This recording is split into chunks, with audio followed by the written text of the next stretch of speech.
All right, let's look at example 412. It says you reflect the plane across the line y equals 2x and then across y equals 3/4 x. So two reflections, that's equivalent to just rotating it around the origin. And it's asking us to find the angle that's equivalent to rotating it around. So what we need to do is find the matrix for both of these, multiply them together, and when we multiply those two together, it'll give us the transition matrix of the rotation, and from there we can figure out the angle. So first up, let's find the two reflection matrices. So for the line y equals 2x, let's call this one A1 and this one A2. Or actually, let's call them A and B. I don't want to call that one A2 when 2 is the number on the other one. Okay, so matrix A, we're going to plug 2 into this, and that's not too bad. But I made a spreadsheet that will do this for us. If you plug in 2, the denominator is 5, and it gives you this. So that's minus 0.6, 0.8, 0.6, 0.8. And then let's see, what was the other one? The other one was 3/4. So B is going to be plugging 3/4 in for M up here. That, I mean, it'd be a little tedious, but let's see, what's it give us?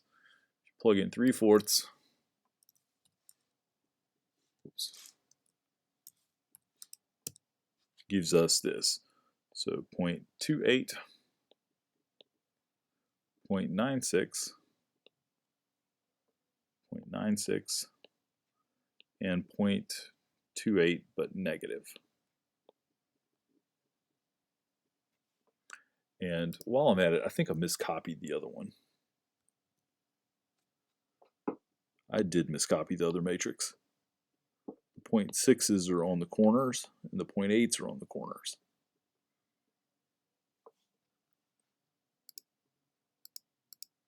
So those are my two matrices. Notice something here.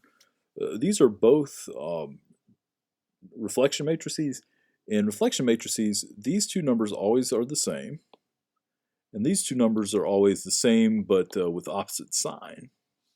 So we're going to multiply these together to get the rotation, but it's important that we multiply them together in the correct order. This says first we reflect it across 2x. So if we take some vector and we reflect it across 2x, we're going to multiply it by A. Then we're going to take the result of that and multiply it by B. So BA is going to be the matrix of the rotation that results from all this. And BA, let's get Desmos to do that for us. Let's see. Matrix A is negative 0.6, 0.8, 0.8, 0.6. And by the way, I picked these numbers. I picked the 2 and the 3/4 because they give us nice nice decimals. On these, you know, these are exact. They're not rounded. So there's A, and B is 0.28, 0.96, 0.96, negative 0.28. All right, so what I need here is B times A. And B times A gives me this.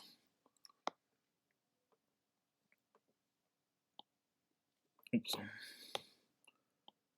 B times A gives me 0.6, 0.8, and negative 0.8, 0.6. Now this is a rotation matrix. And if I didn't know that just because of how we came up with it, a way you can identify something as being a rotation matrix is these two entries are exactly the same, and they have to be between 0 and 1 because they're sines and cosines. Or I guess both of them are cosines. I guess they have to be between negative 1 and 1. But anyway, these are exactly the same. and these two here are negatives of each other. All right, so let's see, what does this tell us? This tells us that, according to this, cosine of theta is 0.6, and sine theta is negative 0.8. Where am I getting that from? Sine theta here is negative 0.8. All right, so I think, if you think back to trig, this tells us which trig functions are positive in which quadrant. All of them are positive here. Sine is positive there, tan there, and cosine here. So we're looking at a situation where cosine is positive and sine is negative. So we're over here in quadrant 4.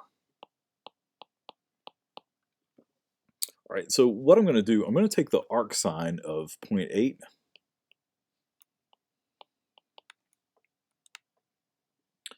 If I do that, arcsine of 0.8, or I'm sorry, negative 0.8.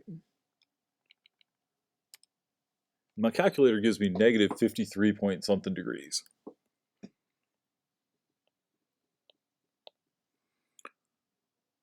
I'll round that to this. Now that's not quite our answer, because negative means rotating clockwise. So I guess we could say that it's negative 53 degrees counterclockwise, and that means it's going down.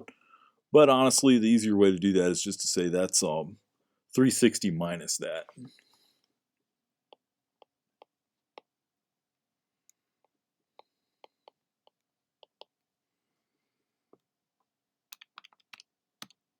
So this is 306.9 degrees.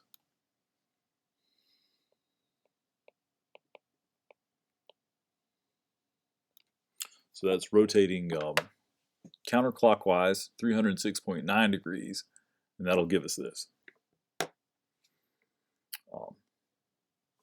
And that's pretty much it for that example. What about example 413? It's exactly the same, except it's telling us to do these reflections in the opposite order. So on this, really, all we're doing is we're multiplying A times B, and we want to figure out what's the angle that's going to give us. So go back to Desmos, and if we look at AB, it gives us this, 0.6, negative 0.8, 0.8, and 0.6. So again, if we look up there, this column here is the cosine and the sine. So cosine theta is 0.6, sine theta is 0.8. Since both of them are positive, we've got to be in quadrant 1. And so I can just take the inverse cosine of 0.6. That gives me 53.1 degrees. And if I did the inverse sine of 0.8, it would give me the same thing.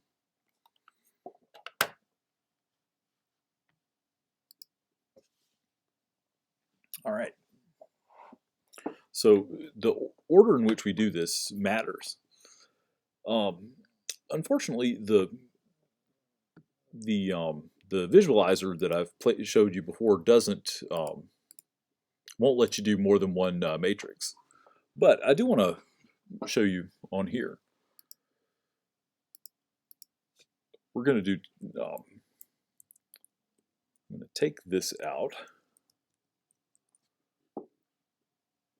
Okay. So what I've got here is the original thing here is a tall, skinny rectangle in quadrant 1, and I want to reflect it across the line y equals 7x. If we do that, we get this, and then I'm going to reflect it again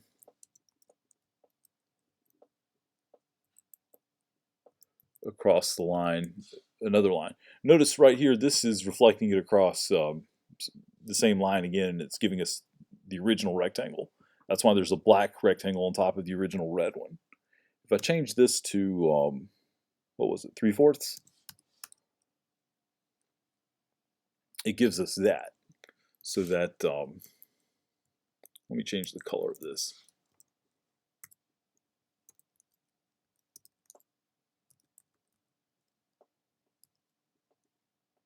All right, so the yellow one is what we get by first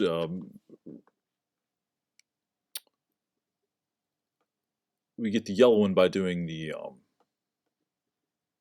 reflecting across y equals 7x and then 0.75x.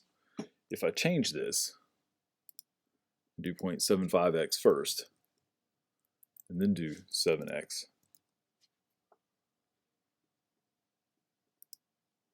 we get a different rectangle there.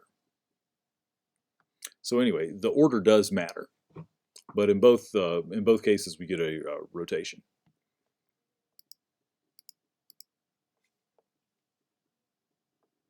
All right, we'll stop this example here.